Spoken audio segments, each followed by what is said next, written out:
Hola, muy buenas noches y bienvenidos a nuestro segundo capítulo de En la Mira.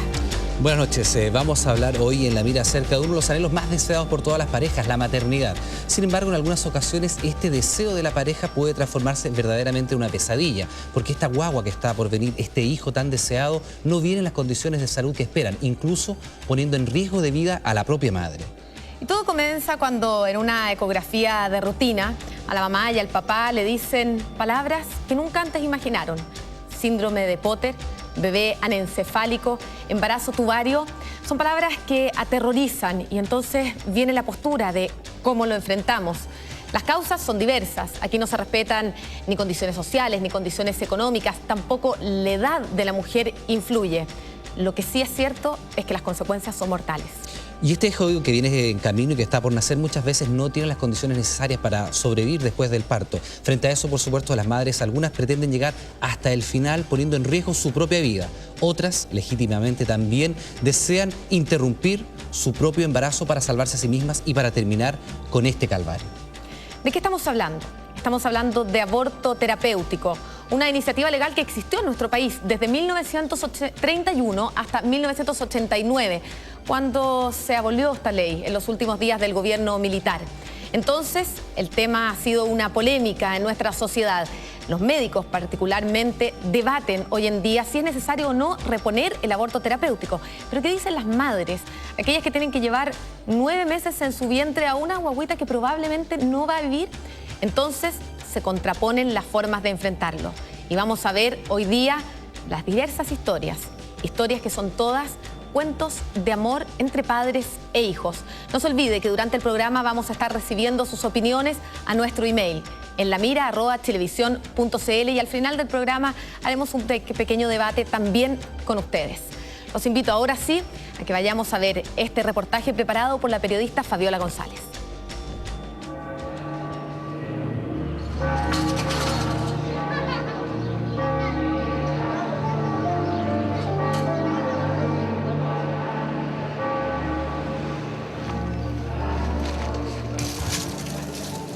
Mi guachita no venía a ver al papá. Los niñitos se quedaron en la casa, tu hermanito. Papá está trabajando. El fin de semana la vamos a venir todos a ver. Un año lleva Gladys intentando comunicarse con su hija, un año entero, tratando de que sus palabras de arrullo atraviesen la lápida de mármol para no sentirse tan sola, para no caer en la desesperación. Aunque sean monólogos sin respuesta, necesita visitar cada semana a Catherine Paulina. La conoció tan poco, apenas 6 horas después del parto.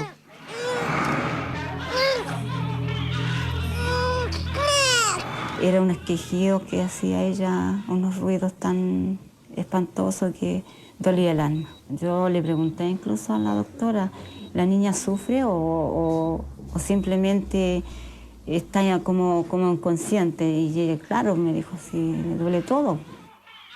¿Qué podemos hacer por ella? Nada, me decía ella, la doctora, vive lo más que podáis con ella, o sea, tómala, quédese con ella todo el tiempo que quiera. Y en momentos yo no la dejábamos de mirar y en momentos que iba pasando la veíamos que se iba yendo porque iba cambiando de color. No abría sus ojos y yo quería conocerla así despierta. Y no sé, yo no creía tanto en Dios, y en ese momento creí más, porque le pedí a Dios, le dije, si te la vaya a llevar, déjame compartir un ratito con ella. Quiero que me conozca. Y yo decía, yo la estoy conociendo, pero quiero que ella me conozca. Y quiero que abra los ojitos, conversar con ella, y yo te la entrego. Y sabe que la niña abrió los ojitos, pero ha sido un esfuerzo tremendo. Es como que los quería abrir, se les cerraban y eso fue lo último que hizo. Y en eso yo llamo a la doctora porque la niña se nos va. Y ella me dice, sigue con ella, si no importa que muera en tu mano. Y eso es lo más doloroso. Y ahí mi marido pone las manos de él y mi hijo y sabe que no se puede olvidar. Catherine Paulina vivió 6 horas y murió en los brazos de Gladys. Pero la débil mirada de esa criatura paralizó la vida de esta mujer y la normalidad de su hogar. Mientras hace los quehaceres de la casa, mientras ayuda a sus 2 hijos con las tareas del colegio, Gladys busca en su mente los ojos de su niña. Se siente presa del pasado y no puede continuar su presente. Todos los días decimos nosotros, ya mi hija está por cumplir 1 año. La niña estaría caminando. Uno ve a un niñito y dice, de ese porte estaría mi niña. Y no, uno está vacía, está sola. No se supera. No se supera porque uno dice, si llegó a este mundo, ¿y por qué no se quedó entonces? Gladys quiso evitar este sufrimiento a los 4 meses de embarazo. Pidió terminar su gestación cuando supo en una ecografía que su hija padecía el síndrome de Potter. Espantoso. Que por mí, que mañana se cumplieran los 9 meses. La niña no venía con riñones y por ende no tenía ninguna posibilidad de vida al nacer. Al momento de nacer y cortar el cordón umbilical, el bebé tiene que valerse por sí solo desde el punto de vista respiratorio, sus pulmones deben funcionar, probablemente va a tener dificultades y sus riñones también tienen que funcionar y no lo van a poder hacer. Mi guagüita no va a vivir, mi guagüita tiene problemas, o puedo tener problemas yo. Entonces yo decido, yo soy la mamá, yo decido. Yo quiero que nazca mi guagüita ahora. Yo no le llamo aborto, yo le ofrezco mi vida a mis 2 niños que tengo. Y como ella no va a vivir, yo se la entrego ahora a Dios. Y el doctor me dijo, yo te encuentro toda la razón, yo opino igual que tú. Pero a mí me manda, y yo no lo puedo hacer. El caso de Gladys revivió el debate ético-moral sobre el aborto terapéutico. Parlamentarios de la Concertación, el Colegio Médico y varios doctores plantean la necesidad de contar en Chile con una ley que dé esta opción a la embarazada enferma y también a la que sufre daño psicológico por llevar en su vientre un hijo incompatible con la vida. Pero la actual legislación chilena es clara. Lo que Gladys pidió al Hospital Félix Bulnes no era adelantar un parto, sino un aborto, porque la ley prohíbe la interrupción maliciosa de cualquier embarazo. Con mayor razón, si el fin es adelantar la muerte a un feto incompatible con la vida. Adelantar un parto buscando la salud de ese feto es lícito. Adelantar ese parto buscando la muerte de ese feto es ilícito porque se está matando a un ser humano inocente. Aunque igual no vaya a vivir. Es que todos nos vamos a morir. No por el hecho que nos vamos a morir significa que no sea lícito que se mate o que se nos mate. Yo no estoy muy de acuerdo con eso. Hay gente que dice que bueno que viva 1 hora, pero ese niño lo más probable es que sufra esa hora. ¿Tengo yo derecho a dejar que ese niño sufra? ¿Tengo yo el derecho a obligar a que esa madre sufra durante todo ese tiempo con esto? Yo no estoy muy seguro. Yo creo que no tengo ese derecho. ¿De qué vida estamos hablando? Nosotros los preparamos para durar hasta los 9 meses y también para esperar la muerte.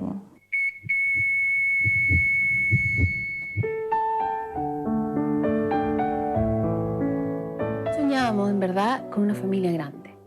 Y nos encantan los niños, a los 2. Siempre dijimos, pero 12 de todas maneras, 12 niños. Esta corbata es muy bonita. También tenía que usar acá, ¿o no? Vamos a poner la corbata. Ahí está la corbata. Martita y Andrés han vivido lo mismo que Gladys, pero en su casa, penas y alegrías llegan siempre de la mano. La vida les dio 3 hijos sanos, pero también otros 3 que fallecieron a los pocos días de nacer por el síndrome de Potter. Tú me preguntas a mí, la tranquilidad que tenemos nosotros como matrimonio, como familia, es que estos niños le dimos lo mismo que a un niño sano. Nunca hemos hecho una distinción a cada uno con lo que él necesita, digamos, pero sí nos la hemos jugado siempre por cada uno de ellos. Se goza más la vida, como se ve que es tan efímera, que la vida te puede durar, como en el caso nuestro, 10 días o 30 días o 20 días, uno la aprovecha más. El mismo diagnóstico letal tiene Tomás, el niño que ahora Martita lleva en el vientre. La verdad es que siempre hemos pensado que es hombre y yo, irónicamente, antes que supiera nada de la enfermedad, dije, Tomás, ver para creer. Vamos a pasar por esto de nuevo, pero esta guagua es un regalo Por lo tanto, como yo le dije a la Martita, los regalos se toman, se reciben, se aceptan, se gozan, hasta cuando duren. Es una paz interior demasiado grande saber que le estás dando lo mejor que puedes darle a tu hijo. Es lo único, que nazca. Aunque la fe ha sido su sostén, Martita y Andrés están un poco nerviosos. Hoy verán qué tanto ha empeorado Tomás según la ecografía. Cumplió las 34 semanas de embarazo. A diferencia de la hija de Gladys, los médicos confirman que esta criatura tiene riñones, pero en muy mal estado. Este es el perfil, apenas dibujado, la pierna por arriba y todo súper adosado porque no hay líquido amniótico debido a la enfermedad de los riñones. Y ahí se ven bien los riñones. A lo ancho. Y ahí aparece como bastante más claro. Blanquecino, aumentado de tamaño con esas pequeñas cositas alrededor. Y estos quistes también son bastante frecuentes en los riñones con problemas. Ocupa prácticamente toda la guatita, ambos riñones. Me dio pena, pero una pena es como está la guagua adentro. O sea, nunca había entendido, a pesar de los 3 niños anteriores, de que la guagua estaba en posición fetal muy apretada, como que lo que explicaba el doctor, como si estuviera en un puño, con 0 líquido y con su carita tapada. O sea, como que uno no me lo había imaginado, no había pensado nunca cómo estaba tampoco. O sea, fue como una parte realmente nueva. La placenta, en vez de ubicarse hacia el fondo del útero o hacia la cara anterior, se ha ubicado en la parte baja. Está tapando toda la salida, está tapando el cuello del útero. Y eso puede producir en cualquier momento un fenómeno de hemorragia. Se va a tener que hacer una operación cesárea. Es probable que fijemos fecha, yo creo que puede ser en una semana más. Esta semana me echaron ya a la cama de frentón por lo de la placenta, que está más o menos nomás. Así que, pero me siento regio. He aprovechado de rezar harto, de leer, de regalonear, porque me han regaloneado. Uy, sí, son los más cariñosos que hay. Como que nosotros somos igual de importantes que Tomás, o sea, como que da lo mismo. Igual somos todos su hijo y todos tenemos el mismo lugar. Igual es una guagua, es vida.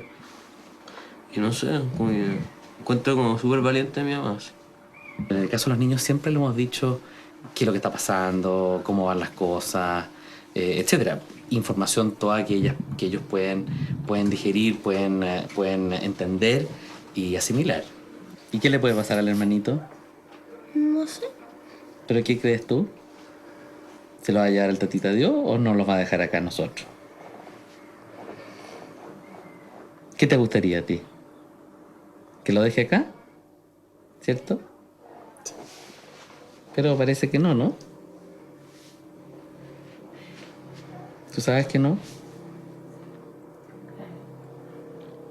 A ella también le da un poquito pena. Quienes plantean como terapéutico el aborto de un niño incompatible con la vida, estiman que la salud psicológica de una madre pesa tanto como una grave enfermedad física. Lo dicen varios médicos que no se consideran abortistas y la Organización Mundial de la Salud. Porque para este organismo, salud no es solo bienestar físico, sino también bienestar psicológico. Muchas mujeres quedan con un deterioro psicológico que muchas veces es de corte irreversible. Nunca una razón psicológica va a ser proporcionada a la muerte de un ser humano. Por lo tanto, siempre esa acción va a ser ilícita. No se puede lograr un bien a través de un mal que es el aborto directo. El decirle a una madre que su hijo no tiene cerebro, que tiene un encéfalo y que lo hemos determinado prácticamente a las 24, a las 22, 23 semanas de embarazo, incluso antes por nuestras tecnologías actuales de la imagenología, decirle no es fácil, son de las cosas dolorosas que uno tiene. Y obligarle a tenerlo. Y obligarle a tenerlo, yo creo de que eso ya es inhumano. Entre las 8 y 12 semanas de gestación es posible detectar malformaciones incompatibles con la vida, como la ausencia de riñones o de cerebro. Las nuevas imágenes tridimensionales muestran que a tan corta edad, este diminuto cuerpecito no solo se mueve constantemente en el seno materno, también juega con sus manos y se chupa el dedo.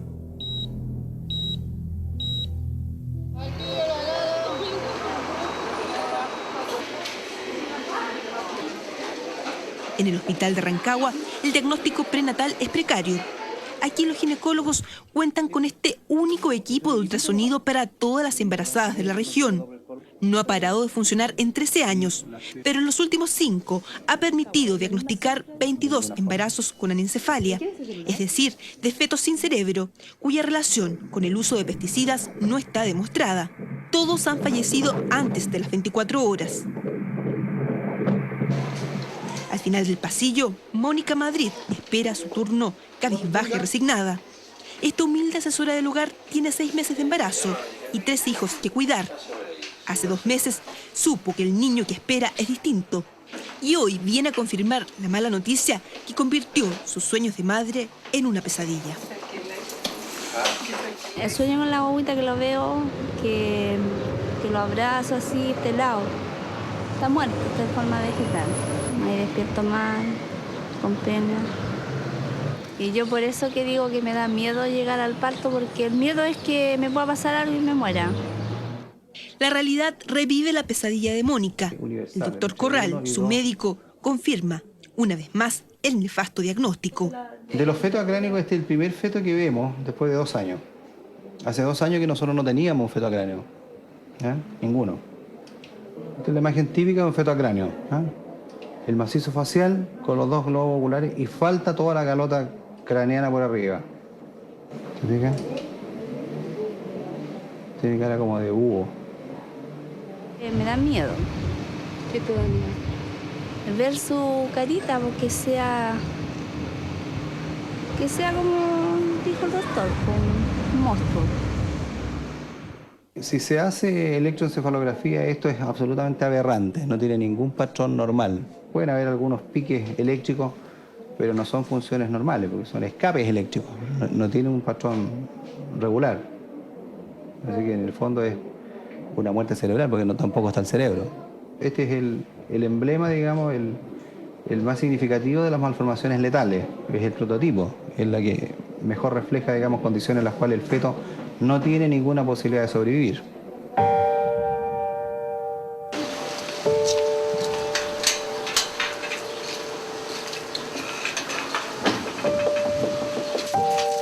Solo en su dormitorio, Mónica busca refugio de la cruel verdad. De vez en cuando, mira los ajuares que compró y tejió con tanta ilusión. Guardé todo, como que escondí todo, para no verlo. ¿Te hace mal verlo? Sí, me da pena. Me da pena y me lo imagino adentro, como que lo veo adentro de la ropita. Decidió esconderlos en el closet junto con sus lágrimas y surtió efecto, porque Mónica ya no llora. El dolor cercenó todo sentimiento en su rostro y espera al fin, impávida y molesta, porque contra su voluntad deberá dar a luz. En la existencia de una ley de aborto terapéutico no le deja otra salida, aunque nadie le preguntó si era capaz de sobrellevar tanto sufrimiento.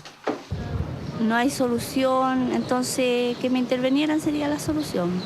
Si la guagüita no se va a salvar, ¿para qué seguir con la guagüita adentro? Y más que yo me siento mal, porque físicamente paso con contracciones, sangro en el día, en la noche casi no duermo por los dolores.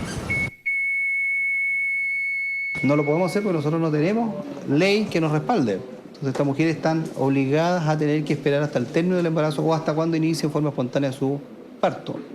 Creo que cuando la medicina, bajo la visión de varias gente con experiencia, hacen un diagnóstico tan calamitoso como este, en una enfermedad letal, no tiene sentido mantener esa condición porque además implica riesgos médicos para la madre. Y el hecho que ella esté embarazada la hace también asumir riesgos de hipertensión del embarazo, sangramiento del posparto cuando tienen mucho líquido amniótico. Bajo la postura de varios médicos que consideran terapéutico el aborto de un feto sin cerebro, subyace un dilema de permanente discusión. ¿Cuándo comienza y qué caracteriza la vida humana? Para la Iglesia Católica el tema tiene una sola respuesta, que otros expertos en bioética objetan. Cuando tenemos un feto sin cerebro, la pregunta es saber si tenemos un feto. Lisinianamente tenemos una forma de vida en el vientre de la mujer, pero no siendo compatible con la vida humana, no representa ninguna potencia.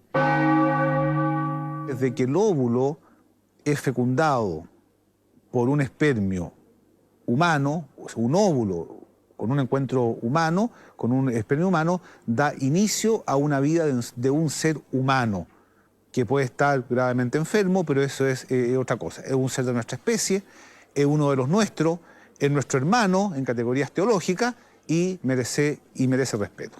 En la historia del mundo, la ética cristiana es un suspiro. Al lado de esta ética hay muchas otras éticas. Y no es porque nosotros pensemos diferente al magisterio que no tenemos un pensamiento ético. Al margen del debate, Mónica busca a diario la soledad y resulta inconcebible que por falta de recursos el hospital de Rancagua no le ha brindado ayuda psicológica, pese a que ya ni siquiera habla con sus hijos. A veces, ejemplo, me quieren hablar y yo lo hago a un lado. Como que me molesta que me hablen. Es como que le hubiesen quitado algo de... como que me hubiesen quitado algo de adentro de mí. Me dejaron como un vacío así. Nosotros no contamos con un psicólogo, por ejemplo, que pueda apoyar a estas madres durante el transcurso de su enfermedad, en el embarazo o en el duelo que significa el posparto, cuando la mujer asume, digamos, que realmente era todo así y se produce la muerte del feto. Bajo estas circunstancias, nadie puede vaticinar qué pasará con Mónica después del parto, ni cómo enfrentará el dolor que ya ha minado sus ganas de vivir. Pero también hay madres que se oponen a una ley de aborto terapéutico precisamente porque saben que en estos casos, con ayuda psicológica de la propia familia y mucha fe, se puede retomar el presente y seguir soñando. Me di cuenta que tenía amigos donde no me imaginaba y que teníamos gente que nos quería donde ni siquiera nos imaginábamos. Te llegó esto al camino y lo asumimos. Lo asumes como a lo mejor no como un problema, sino que como, no sé, pues como una experiencia de vida. Yo creo que estas cosas o te unen como pareja o te separan. Sandra, su marido y su hija Connie acaban de regresar a casa. Hace solo 2 días fue el parto en el que nació Emilio. Le tenían una pieza especial, llena de regalos que ahora sobran, porque Emilio nació sin cerebro y vivió apenas 2 horas. En el minuto que quedé embarazada, estábamos todos embarazados. Mi hija, mi esposo, la familia, los amigos, porque todos anhelaban que en algún minuto nosotros tuviéramos un hijo. Me preocupé mucho más, le hacía más cariño en el estómago a Sandra, le cantaba más, trataba de estar más tiempo con él porque sabía que lo más probable es que no iba a vivir mucho tiempo. Este era Emilio a los 4 meses de embarazo. Fue en esta ecografía cuando Sandra y su marido supieron que no tenía cerebro. Connie, su hija mayor, buscó en internet qué era la anencefalia y encontró imágenes dolorosas. Las vi como una semana más o menos antes del parto. Más que nada para saber a qué venía, o sea, a qué iba. ¿Cuándo las viste? Fuerte, igual... o sea, tú piensas y quieres saber por qué sucede eso en el fondo. Salió su cabecita primero y cuando la vi, bien, pues era mi guagua. Como sea, era mi guagua. A 2 días de haber disfrutado y despedido a Emilio, esta pareja ya tiene planes y nuevas ilusiones. Después va a venir otro bebé y ojalá que sea niñita. Yo las posibilidades de ser mamá en 3 meses más, 4 meses más, está. Entonces esa es mi ventaja, o esa es mi luz, o ese es mi alivio. Adi no piensa en futuros hijos. Tiene 3 sanos y una niña que también murió al nacer por anencefalia. Dice estar recuperada, pero no quiere dar a conocer su rostro porque teme inspirar lástima. Aunque superó el duelo y retomó su vida, va al cementerio cuando su hija está de cumpleaños. Le recita los versos que escribió y estampó en la lápida para agradecerle que la haya escogido como mamá.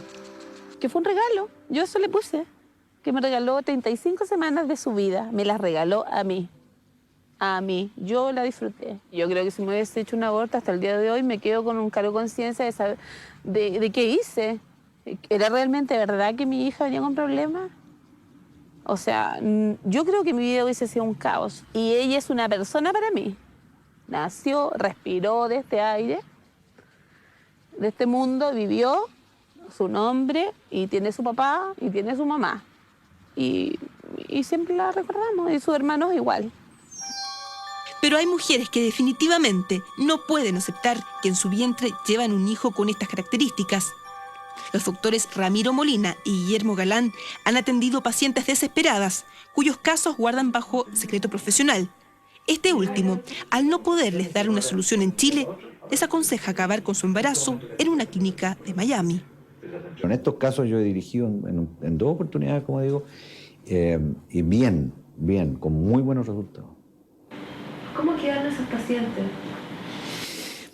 Psicológicamente es complicado, yo diría que para cualquier mujer interrumpir un embarazo es complicado. El hecho de haber tenido un niño mal formado es complicado también. Yo creo que psicológicamente hay una... Físicamente bien. ¿Usted no siente cargo de conciencia cuando manda a esas mujeres a... No, pues ningún cargo de conciencia, todo lo contrario.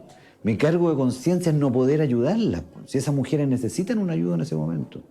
Y vuelvo a decir, la decisión es de ellas, con una convicción de ellas, con un conocimiento pleno de lo que van y qué es lo que necesitan. Lamentablemente estamos en una sociedad cada vez más eugenésica. En los países donde el aborto es legal, estos niños enfermos lamentablemente no nacen. Y yo creo que hay que preguntarse si no estamos viviendo una sociedad cada vez más enferma que elimina a las personas de acuerdo a su estado de salud.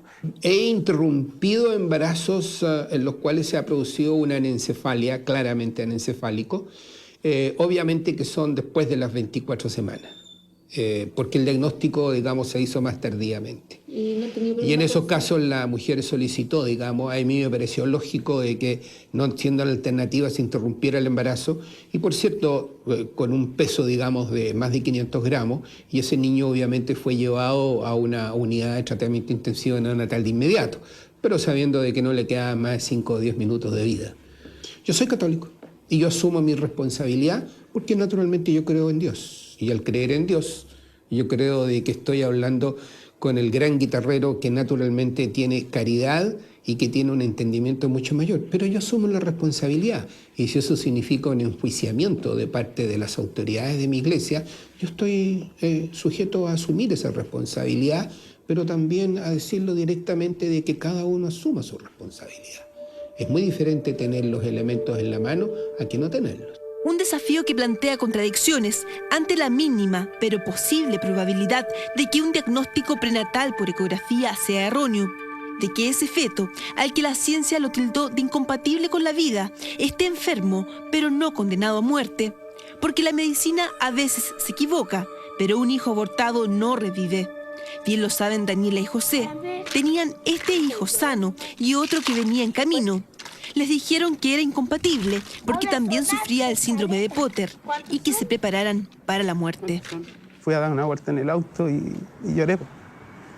Lloré y dije, ¿por qué me está castigando Dios? No sé, porque hacía poco que tenía un sufrimiento de mi mamá que se me había ido, que fue lo más lindo que tuve. Y ahora esto. Era una angustia terrible saber que mi hijo iba a morir. Y era una angustia peor porque uno siempre dura sin querer llorar. Y eran minutos, pero terribles. ¿Por eso pensaste en el aborto? Sí, porque no, en el fondo era egoísmo, porque quería yo no sufrir. Daniela tuvo su parto en el Hospital Clínico de la Universidad de Chile. Llevó sus camisas de dormir y también un ajuar y un pequeño ataúd blanco para el niño. Apenas nació, se despidió de su hijo porque no iba a vivir más de 6 horas. Pero el milagro, que soñó tantas veces, ocurrió. Tuvo casi un mes hospitalizado en neonatología del J. Aguirre y un día llego yo y me dicen, tu hijo se va de alta. Y yo no lo podía creer. Un milagro, definitivamente, un milagro. Y doy gracias a Dios que no me hayan aprobado nunca el aborto terapéutico. Todos los días Daniela va al Hospital Calvo Maquena. Aquí está la razón de su vida, el motivo de su lucha. Se llama José Antonio y ya cumplió 7 meses. 7 meses de vida, pero también de diálisis diarias y de infecciones urinarias recurrentes, porque los riñones de José Antonio no funcionan. Aún así, hay esperanzas concretas. todos los días tiene que dializarse el José Antonio, son ciclos cortos, la mamá lo hace perfectamente en la casa, desde ese punto de vista no hemos tenido ninguna complicación y es de por vida. Hasta que en un tiempo más el José Antonio crezca lo suficiente como para poder realizar en él un trasplante renal, pero los papás saben que va a ser más adelante cuando él esté en las mejores condiciones posibles para él. Un niño totalmente viable en nuestro país, que es un país subdesarrollado y que tiene posibilidades altas de asistir a un jardín infantil, de ir al colegio y comunicarse con sus restos de pares, tal como los otros niños. Pese a los medicamentos, pese a las máquinas, José Antonio ríe y juega. 2 regalos maravillosos para sus padres. Me ha dado harta alegría y harta fuerza, porque de tan solo verlo y de tan solo que él se ría y que se mueva y que ya esté diciendo algunas palabras, que diga palabras en su idioma, eso me da mucha fuerza y me da fuerza de seguir adelante, seguir adelante. Yo no puedo quedarme ahí, no puedo caerme ahora, en este minuto no. A mí me dijo una vez un sacerdote que no porque estuviera nublado iba a llover. El diagnóstico siempre ha sido el mismo. Mi hijo tendría que haber muerto, pero no está muerto, está vivo. Tiene hartos problemas, está súper enfermo, pero está vivo. Lo pude amamantar, lo pude vestir, lo puedo mudar, lo puedo tocar. Independiente que esté con muchas cosas, pero está.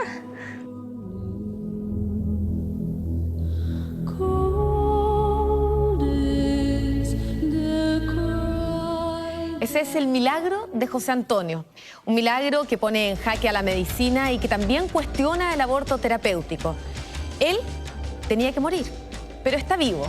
Y está la historia de Gladys, quien pidió terminar con su embarazo cuando supo que su guagüita venía sin cerebro. Está la historia de Martita y de Andrés, que con tremenda fe y gran generosidad han decidido llevar a término cada uno de sus embarazos, hasta los 9 meses, sabiendo incluso que parte de sus hijos iban a morir. Son casos difíciles, no hay solo una postura, acá hay un debate abierto, porque todos son hijos que eran deseados, profundamente queridos, pero que finalmente tenían que perder la vida. Y tan distinta con las reacciones de la madre son las posiciones que tienen los médicos frente a este problema. La ciencia no logra ponerse de acuerdo frente a una materia tan delicada como esta. Algo parecido ocurre con la opinión que se genera entre el público, entre usted, por el saber que no existe una ley que regule el tema del aborto terapéutico. Quiero recordarle que usted nos puede hacer llegar sus opiniones a nuestro correo electrónico, en la mira @chilevisión.cl. Vamos a hacer una muy pequeña pausa comercial y de regreso vamos a conocer el caso de Grisel, una joven madre que, afectada por un embarazo molar, estuvo a punto de perder la vida. Estamos de regreso enseguida. Esto es En la Mira.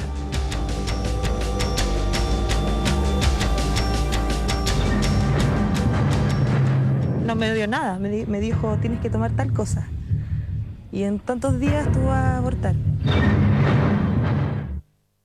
Ya estamos de regreso, esto es En la Mira, el programa de reportajes de Chilevisión. Estamos hablando acerca del aborto terapéutico. Hay una cruel paradoja que acompaña a las pocas mujeres que se han decidido a reclamar por la inexistencia de una ley que regule este tema. Pese a que ellas han decidido llevar a término este embarazo que no tiene posibilidades de buen término, precisamente porque los bebés están muy enfermos, ven que es mucho más fácil cometer un aborto ilegal que impedir este aborto mediante un sistema de legalización de este tema, pese al riesgo que tienen vital para ellas.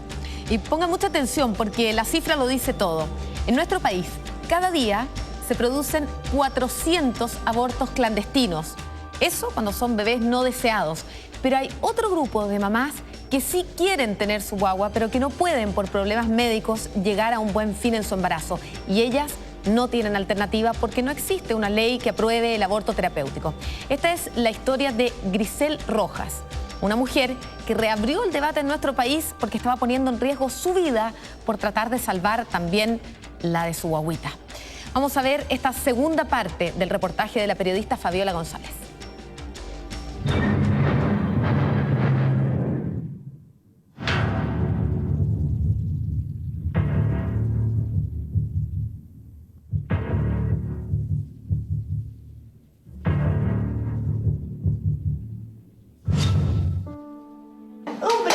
¿Vamos? Sí, te amo. Con toda mi alma.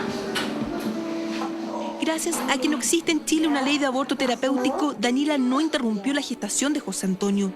Y este niño sobrevivió pese a que el diagnóstico médico decía lo contrario.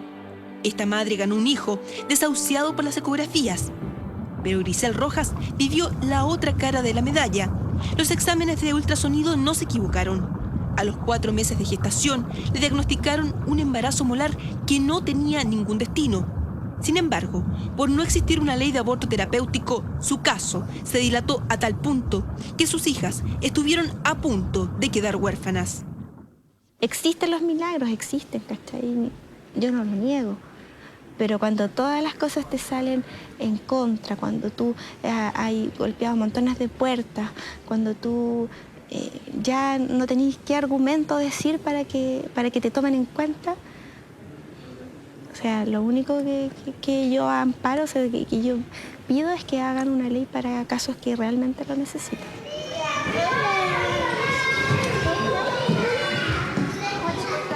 El miedo de las niñas a perder a su mamá sigue latente, porque en el verano creyeron que Grisel no volvería. Esta joven tuvo que llegar con una preeclampsia severa al Hospital Luis Tisné para que los médicos decidieran actuar. A las 22 semanas y media de embarazo le practicaron una microcesárea, después de que implorara por televisión un aborto terapéutico. Era un hijo que yo quería, o sea, era un hombre más encima, porque yo siempre quise tener un hombre. Y pena por eso. Pero también es una pena bien confusa porque, imagínate, todo esto pasó el 16 de enero, para el aniversario de matrimonio. Hubiese luchado porque naciera bien, aún cuando igual hubiesen ido en desmedro mío, pero igual hubiese luchado para que las cosas salieran bien. Pero no tenía sentido, ¿cachai?, luchar por algo y en el fondo que me estaba dañando. Ese algo dañino era la placenta deteriorada, que ocupaba la mayor parte del útero de Grisel. Solo un mínimo espacio del vientre quedaba para su hijo, afectado por una grave alteración cromosómica. Tenía 69XXX, es decir, tenía 23 cromosomas de más. Yo no he leído jamás en la medicina una publicación de una recién nacida de esas condiciones que sobreviva. Se muere. Junto con el embarazo, Grisel fue empeorando. Primero sufrió anemia y luego un derrame pleural en un pulmón. Sin embargo, no corría peligro de muerte y sus alteraciones eran controladas en el hospital. Estuvo internada más de un mes. Agobiada por la situación y el dolor de su familia, pidió a su doctor una solución. La respuesta fue que debía esperar.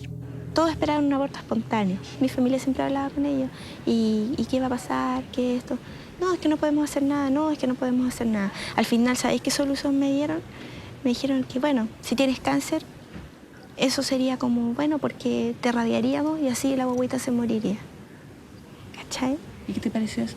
Horrible, horrible, imagínate, o sea, esperar tener cáncer para matar a un bebé, o sea, eso sí que es maldad, pues eso sí que es malo, eso sí que, no sé, diabólico, no sé cómo, pero es como lo más malo que puede pasar, que puede ser.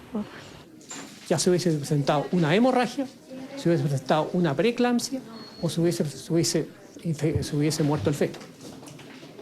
Ahí indiscutiblemente que le habríamos interrumpido el embarazo de inmediato porque ahí había un franco riesgo de muerte materna.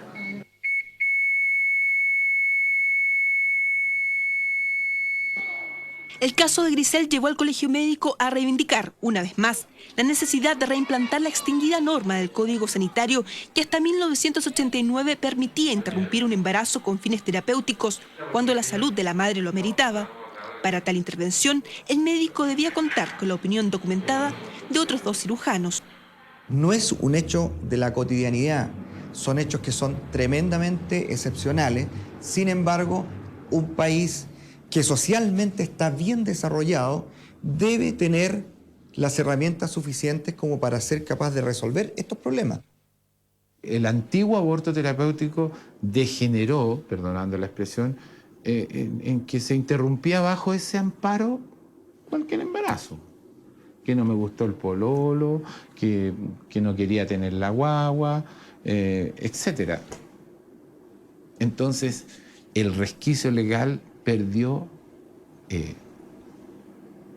la finalidad esencial que tenía, que era definir una cosa muy puntual. Por decisión del gobierno militar, pero no de la mayoría de los chilenos, nuestro país es uno de los 4 estados del mundo que no tiene una ley de aborto terapéutico. Los otros 3 son El Salvador, Malta y, por razones obvias, el Vaticano. Apenas 3 meses antes de las elecciones presidenciales que significaron el regreso a la democracia, la Junta promulgó una ley que eliminó esa opción legal. Sin embargo, documentos inéditos que daremos a conocer demuestran que esa decisión, impulsada por el almirante Merino, no consideró importantes opiniones técnicas. Declaro en esta solemne ocasión pureza democrática del gobierno de Chile. La abogada Lidia Casas, investigadora de la Universidad Diego Portales, recopiló los documentos y actas de la Junta Militar que revelan cómo fue el debate que permitió eliminar el aborto terapéutico. La historia da cuenta, primero, que fue solamente la comisión liderada por el almirante Merino el que da la aprobación de legislar en esta materia. Y solamente cuando interviene el general Matei, él se da cuenta que esta es una materia de gran envergadura y que distintos sectores deben ser escuchados. Porque hasta ese minuto, los únicos sectores que habían sido escuchados por la comisión del almirante Merino son provenientes exclusivamente de la Pontificia Universidad Católica y nadie más, y de la Iglesia. Además de 3 informes de la Universidad Católica, la Junta consideró la opinión de la Iglesia Polaca en Chile, del ministro de Salud de la época y de las iglesias católica y anglicana a favor de eliminar el aborto terapéutico. Pero también el decano de la Facultad de Medicina de la Universidad de Chile, el doctor y profesor de esa casa de estudios, Ramiro Molina, y la Escuela de Salud Pública objetaron una abolición que dejaría sin protección legal a casos excepcionales justificados. Los informes que tuvieron fueron informes absolutamente incompletos de gente ignorante en el tema y no le preguntaron a la gente que maneja el tema. Y obviamente todos los centraron en aborto clandestino y se produjo la gran confusión. Pero obviamente, Dios me perdone, de los ignorantes. La decisión que tomó la Junta de Gobierno, que fue efectivamente el año 89, estuvo plenamente ajustada a la discusión previa que había habido en la Constitución y que fue una discusión que se hizo en los años 70. No todos los comisionados eran católicos, hay algunos que directamente se declararon agnósticos, sin embargo todos, la totalidad de los comisionados coincidieron en que la vida humana, ¿no es cierto?, es merecedora de respeto desde el momento en que se inicia, que es el momento de la concepción. Jaime Guzmán lidera una posición y la posición de él, y además asumida por otro constitucionalista de la Universidad Católica, es que la prohibición del aborto tiene que quedar plasmada en la Constitución. Significativo sus palabras. Y porque dice que las mujeres tienen que elegir entre el martirio o la falla moral. Y ahí nadie puede perderse. Entonces, que una mujer tiene que tener un hijo, aunque éste salga normal. En que la mujer debe tener el hijo, aunque el hijo sea el producto de una violación. Que la mujer tiene que tener el hijo, aunque de tenerlo derive en la propia muerte de la mujer. Declaro en esta solemne ocasión pureza democrática del gobierno de Chile. Al eliminar el aborto terapéutico, el gobierno militar no informó de sus planes ni estimó necesaria la opinión del colegio médico, ni de matronas, ni menos de organizaciones femeninas. No fue consultado. Esa fue una decisión que se tomó de hecho y se actuó en las condiciones de excepción que el país vivía en ese minuto. Por lo tanto, ¿ustedes no le solicitaron ningún antecedente? No. ¿Ni la Sociedad de Ginecología y Obstetricia? No hay antecedente, no hay solicitud de antecedente al respecto. En cambio, el parecer del entonces obispo de Rancagua y hoy cardenal Monseñor Jorge Medina influyó decisivamente. En una carta dirigida a la Junta Militar el 20 de julio del 89, Monseñor Medina apela a los principios cristianos de sus 4 integrantes y les pide eliminar el aborto terapéutico por ser la oportunidad para enmendar tal legislación. Pero el prelado no solo da razones cristianas, afirma que los avances de la ciencia nunca ponen en contraposición la vida de la madre y del feto. Él como obispo en su diócesis obviamente que tiene todo el derecho de enviarle una carta al gobierno para hacer ver un parecer y en ese caso lo hizo extraordinariamente bien porque sin lugar a dudas el hecho que en Chile no haya la figura de aborto terapéutico es un gran aporte que ha ido en defensa de muchas vidas, por cierto. Lo que hace es amarrar a la sociedad chilena de la posibilidad siquiera de abrir un próximo debate. Apenas 2 meses después de que Monseñor Medina enviara su carta, la Junta Militar promulga la Ley 18.826, que prohíbe el aborto que se provoque directamente sobre un ser en gestación. Está claro que el gobierno de facto no previó una solución legal para Grisel Rojas. Es súper fácil opinar de repente, decir yo sí al aborto, yo no al aborto, pero creo que la clave de todo esto es estar en el lugar de la otra persona. O sea, ponerte en el lugar de la otra persona realmente. A ella la podíamos tener bajo un control estricto, un muy buen control estricto. Entonces, a la menor alteración de alguna de sus complicaciones, le habríamos interrumpido de inmediato el embarazo. Yo no disponía ni de 10 ni de 12 millones para irme a las 2 clínicas, que todos sabemos, y mi única opción era el Hospital Tisné. En otro lugar, fuera de Chile, probablemente quizás le habrían intervenido su embarazo. Si hubiese tenido la plata, yo me voy. Si hubiese tenido los dólares para viajar a Inglaterra, me voy. Pero el Centro de Bioética de la Universidad Católica insistió en que el caso de esta joven tenía solución aún sin ley de aborto terapéutico. Los médicos podrían actuar recurriendo a la llamada interrupción del embarazo. La ley como está no impide que un médico pueda realizar estas interrupciones cuando es realmente una indicación médica. Si continúa el embarazo, el médico llega a la conclusión que se va a morir la madre y por ende también el hijo dentro del útero. Entonces la única acción que tiene ese médico es intentar sacar ese feto para que no se muera la madre y tampoco se muera él. Yo creo que en el caso de Grisel Rojas se alargó la situación de modo totalmente artificial y se creó una discusión, entre comillas, legislativa en algo que no tenía por qué haberla habido. Otra cosa es con guitarra, o sea, uno puede decir muchas cosas, pero ¿quién la ejecuta al final? Si al final el responsable es el que la ejecuta, no es el que lo dijo, hágalo. Todas las miradas desde el punto de vista de jurisprudencia, no hay diferencia entre aborto e interrupción cuando el producto final de esta maniobra es la muerte del feto. Ningún médico está temeroso que lo vayan a meter preso por interrumpir un embarazo en estas situaciones.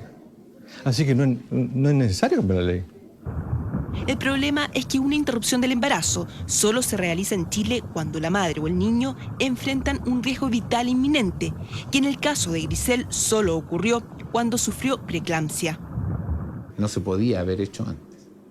Tendría que haberse producido un accidente que no se produjo o una situación de extrema urgencia como que fue la que sí se produjo a las 23, a las 22 semanas y media. Yo la única imagen que tengo, ¿cachai?, es que me lo hayan mostrado aquí. Y yo le vi los ojos. Para mí, o sea, eso es la vida. Para mí eso es como todo. Lo que hubo fue una acción médica extraordinaria en el cual se hizo todo lo posible por salvar la vida de la madre y la vida del niño que estaba en el útero. El costo de esa acción extraordinaria por intentar salvar ambas vidas lo pagó Grisel. El doctor Erasmo González la operó en un turno de emergencia. En el pabellón enfrentó momentos críticos que pudieron evitarse si esta joven hubiese sido intervenida a comienzos de su embarazo. En 4 horas Grisel comprometió seriamente sus parámetros de laboratorio y yo no sé si al día siguiente habría estado viva. Cuando tú ya diagnosticas el embarazo molar parcial, habría que haberlo interrumpido, porque uno sabe que no tiene opción. Pero en este momento nuestra legislación no lo permite. Por lo tanto, no se puede, no se podía haber hecho antes. Esperar la urgencia para interrumpir una gestación a que las vidas de madre e hijo estén en juego es, en definitiva, la solución de hecho que existe en Chile sin una ley de aborto terapéutico. Así se atienden las gestaciones conflictivas en los hospitales chilenos. Así se resuelven embarazos con preeclampsia, con infección ovular o localizados fuera del útero, entre otros. Sin embargo, los médicos del sistema público actúan en forma preventiva y sin disquisiciones ante cualquier embarazo tubario, que ocurre cuando el embrión se anida en una trompa de falopio y por ende no tiene ninguna viabilidad. se utilizan citostáticos, o sea, medicamentos que se usan para tratar cánceres en dosis muy calculadas y todo, matan el embrión y el embrión se reabsorbe solo y tú no tienes que operar y no tienes que hacer absolutamente nada. Eso nosotros no lo hacemos ni lo vamos a hacer, porque de nuevo eso es contrario a al acto de tratar de defender la vida, que es lo que nuestro grupo ha tratado de hacer. Lo que se hace en esas circunstancias es sacar la trompa.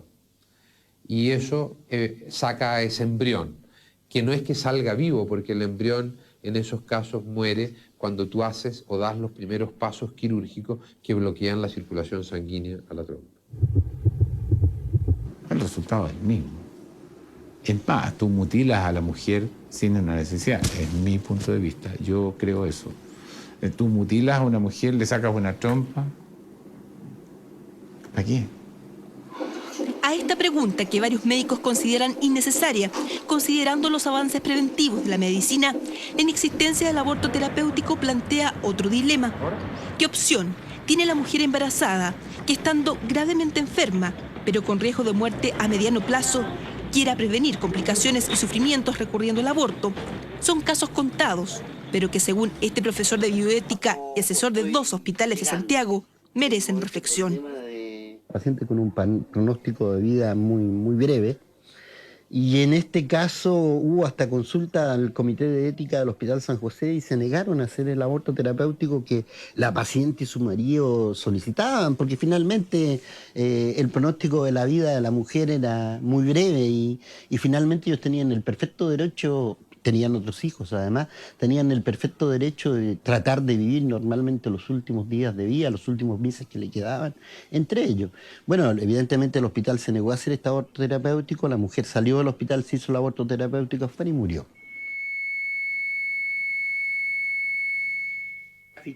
Sergio Zorrilla cuenta que esa mujer tenía cáncer y no quería que el hijo en su vientre sufriera en carne propia la quimio y radioterapia.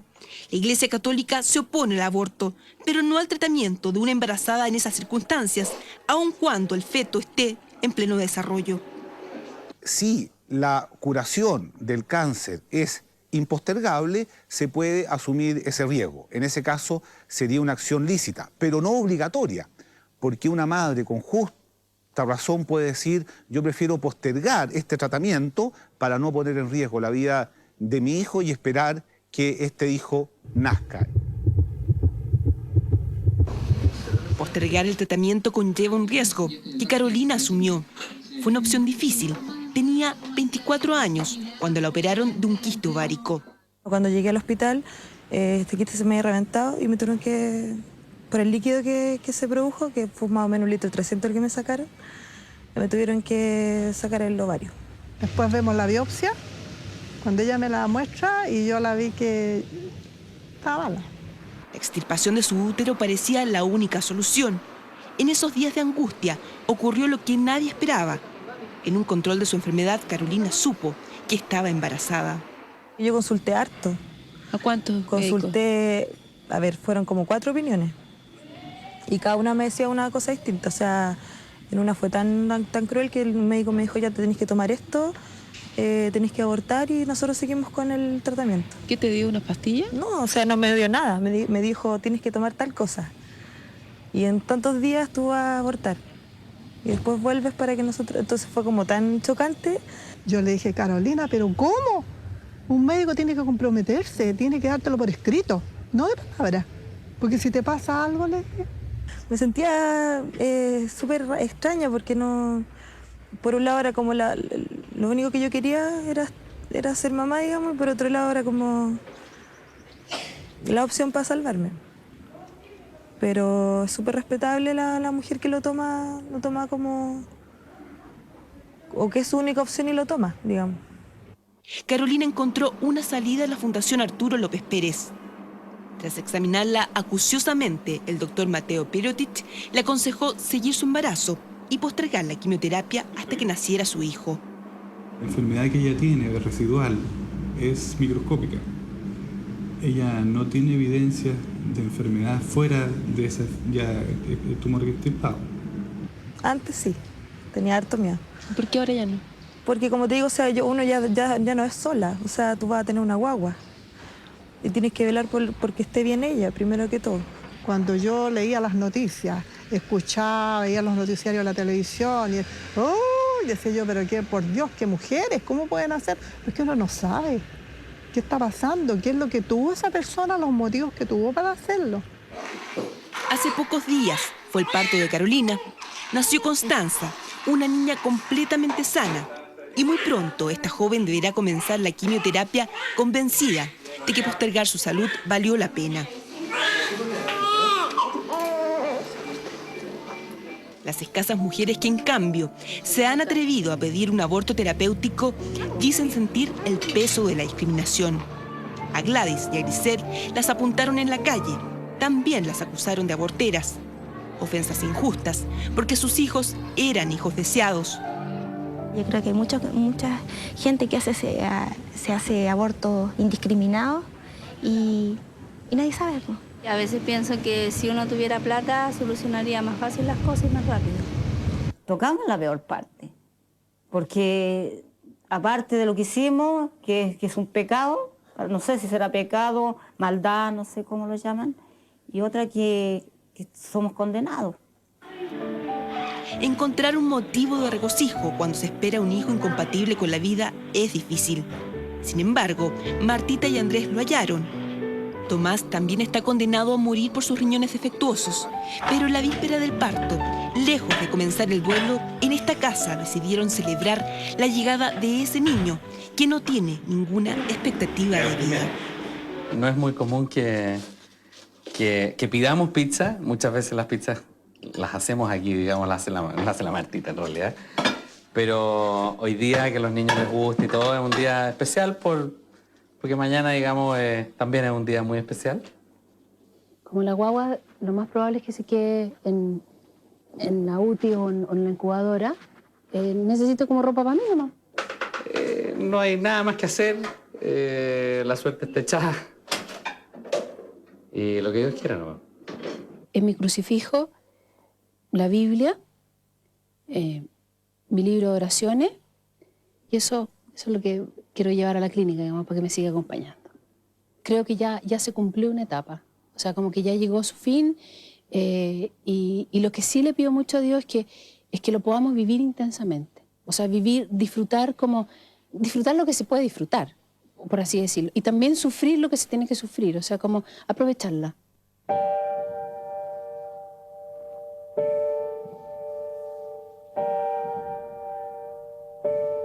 Vamos a acompañar a la gorda en esta etapa, en este proceso, nervioso, pero muy esperanzado de que salga todo bien. Hicimos todo. O sea, en el fondo, como uno ya el plazo llega y no sé, felices porque en el fondo le hemos dado la posibilidad a este guatón o gordita, no sé, de vivir y llegar.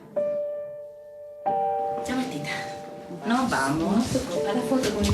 A la foto, vamos.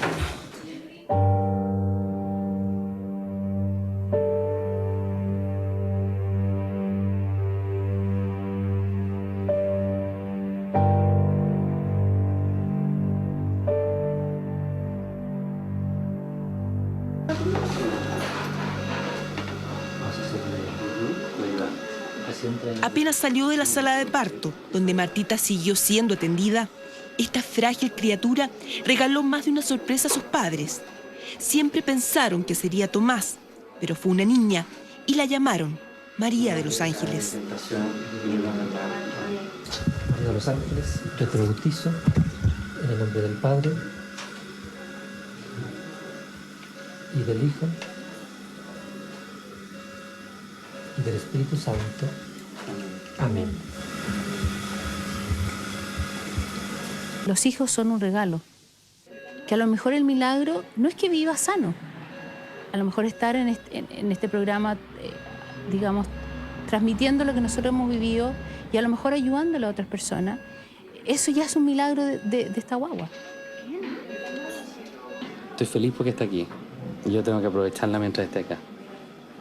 Como te decía la otra vez, a los humanos no importa cuánto rato estén acá, pero a don Jecho no.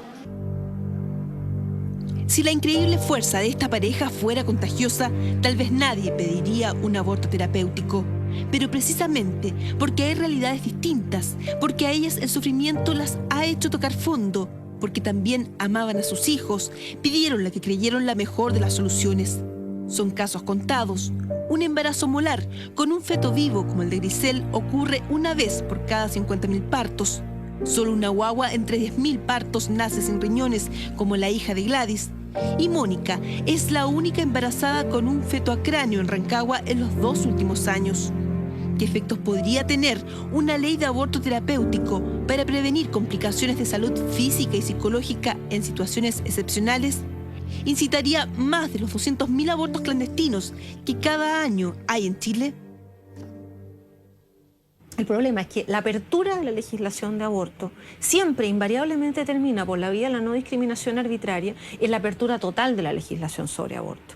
Es muy difícil que tú la mantengas acotada porque siempre hay la solicitud a más. En general lo que se observa en el mundo entero es que cuando aparecen leyes que permiten el aborto en algunas de estas condiciones no aumenta ni disminuye tampoco los abortos. Lo que hace la ley es hacerlo visible. El aborto es un delito y jamás se puede aprobar o legalizar un delito. Sería lo mismo que alguien me dijera que existen en Chile 200 robos a casas particulares, por lo tanto sería razonable legalizar el robo. Resolvamos colectivamente el problema del aborto terapéutico. Se llama así en todo el mundo.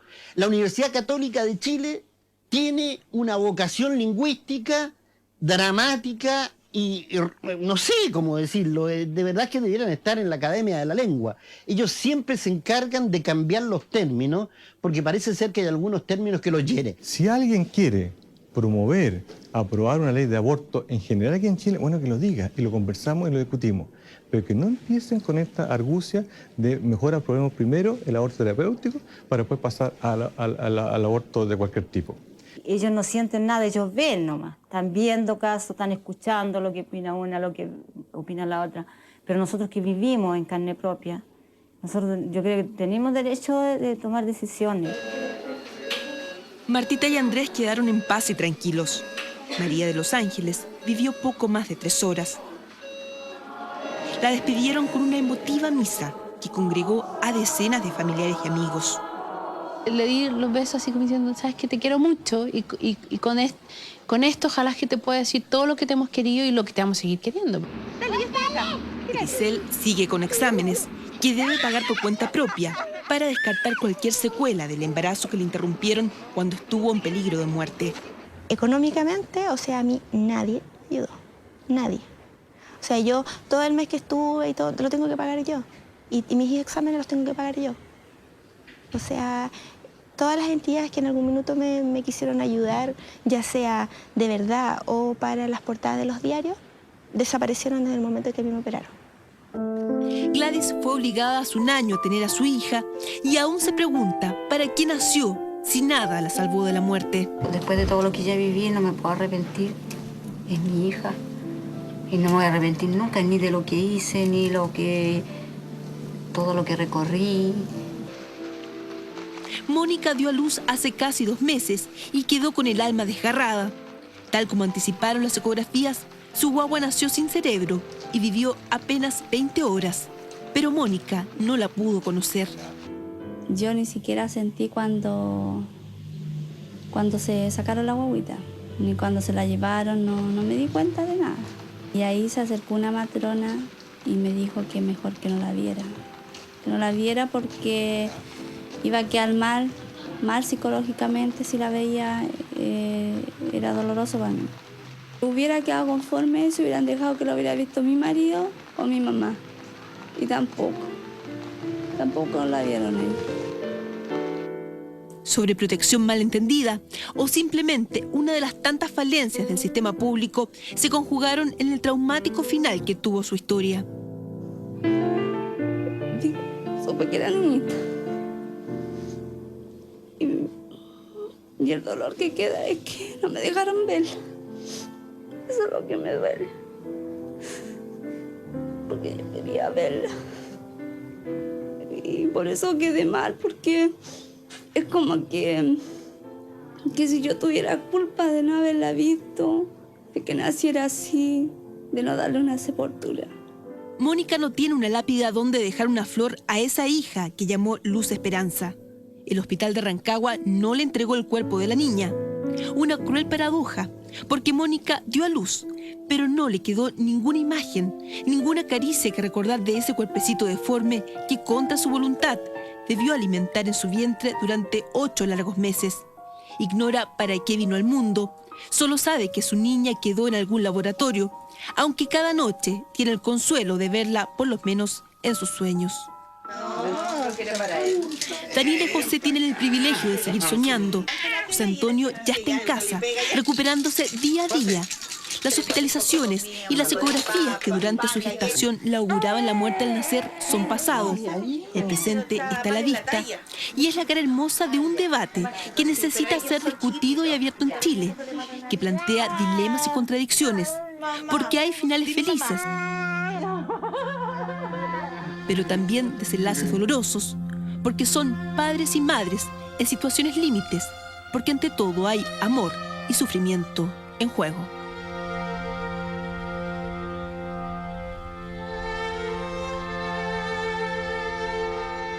Hemos visto historias que generan en nosotros sentimientos muy profundos, pero aquí también hay un componente político. Es verdad que el aborto terapéutico no existe desde el gobierno militar, pero tampoco en democracia ha existido la sensibilidad de los parlamentarios hacia este tema. Han habido desde el año 90 hasta ahora 6 proyectos de ley.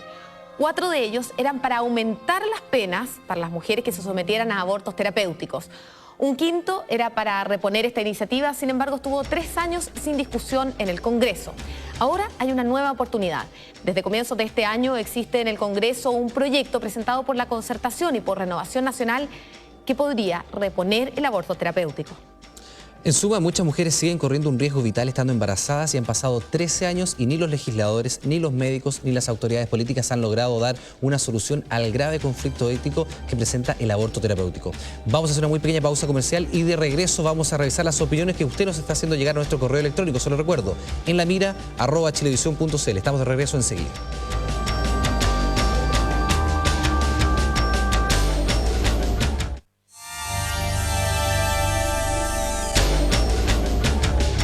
Ya estamos de regreso, ustedes en la mira, usted ha conocido algunas historias de profunda humanidad acerca del aborto terapéutico. Nos han llegado muchas opiniones al correo electrónico, vamos a compartir algunas de ellas que nos están llegando. Recuerde que es en la mira @chilevisión.cl. Dice este matrimonio, somos un matrimonio que tiene mellizos de 2 años, 10 meses que están en perfecto estado de salud. Luis Benjamín y José Tomás. Benjamín a las 14 semanas de embarazo presentó una rotura prematura de membranas y José Tomás a las 24 semanas. A partir de ese momento ningún médico nos dio esperanzas al respecto. Las posibilidades de sobrevivir eran nulas y el riesgo de infección era altísimo. Con nuestra entereza, apoyo de nuestros padres y gran fe seguimos adelante. Los médicos obstetras trataron a Carla durante todo su embarazo. Los niños nacieron a las semanas 30 más 6 y estuvieron 2 meses en neonatología. Hoy ellos son absolutamente sanos y el próximo año no postularán al colegio. No, postularán. Postularán al colegio, dice. Lo que queda de manifiesto es que la ciencia no lo es todo y que la fe mueve montañas, lo dicen por experiencia propia. Ahí hay una de las opiniones que nos llega a nuestro correo electrónico. Vamos a ir a ver otra, Iván, otra opinión. Dice, hola, nosotros como pareja hemos vivido esta triste experiencia hace ya 2 años. La vida nos cambió al saber que nuestra hija, a los 4 meses de gestación, venía con una malformación congénita. Bueno, imagínense los sentimientos encontrados que afloraron. La hija tenía un mal que se llamaba Dandy Walker. Algunas características del síndrome son las siguientes: amnesia del cuerpo calloso, hidrocefalia, malformación del corazón y varios detalles que solamente los médicos los pueden describir. Bueno, el embarazo llegó a su final y la vida le duró solamente 7 días, los cuales fueron muy duros y difíciles. Como pareja estamos de acuerdo con el aborto terapéutico, ya que el dolor de la familia es irreparable. Acá tenemos otra opinión más que nos llega a nuestro correo electrónico. Dice, como católica siempre he estado convencida que la vida comienza al unirse óvulo y espermio, pero al ver las imágenes recién mostradas y al ver el dolor de las madres, creo que es vital contar con el derecho de decidir qué hacer. Considero que la familia que va a tener un tercer niño con problemas debería replantearse la idea de no tener más familia. Creo que la fe no soluciona todo y que para los otros hijos, con el tiempo les afectará de alguna forma ver algo tan terrible como este trans. Esto lo dice Claudio. A ver, nos escriben Francisca y dice, muy bueno el reportaje, pero me gustaría preguntarle a todas las personas que aparecen defendiendo el aborto terapéutico, ¿asesinarían igualmente a su hijo si supieran de antemano que será malo para las matemáticas o que tendrá déficit atencional? ¿Qué es lo que se está buscando? Un mundo de perfección y de personas eficientes se sienten con el derecho a decidir acerca de una vida por lo útil, lo práctica que resultará para el resto. ¿Qué hay de la dignidad humana? Sí, hay una opinión de quienes plantean que el aborto terapéutico es similar a la eugenesia. Aquí dice, esto es de Canadá, lo escribe Bernardo. Evidentemente, mientras en Chile no se respeta al ser humano en su esencia y se mantenga el mojigaterismo, dice que la Iglesia y sus fanáticos imponen, los ciudadanos que lógicamente no disponen de los medios económicos para ir al extranjero a buscar una solución, seguirán pagando las consecuencias. Les aseguro que cualquiera de estos pechoños politiqueros que se oponen a una ley al respecto, si a sus mujeres les pasara algo parecido, saldrían al día siguiente en Miami para hacer abortarlas, importándoles un carajo lo que defienden. Pobre pueblo de Chile, esto lo hizo Bernardo desde Canadá. Bien, hemos revisado así parte de los mails que nos han llegado y este debate que hemos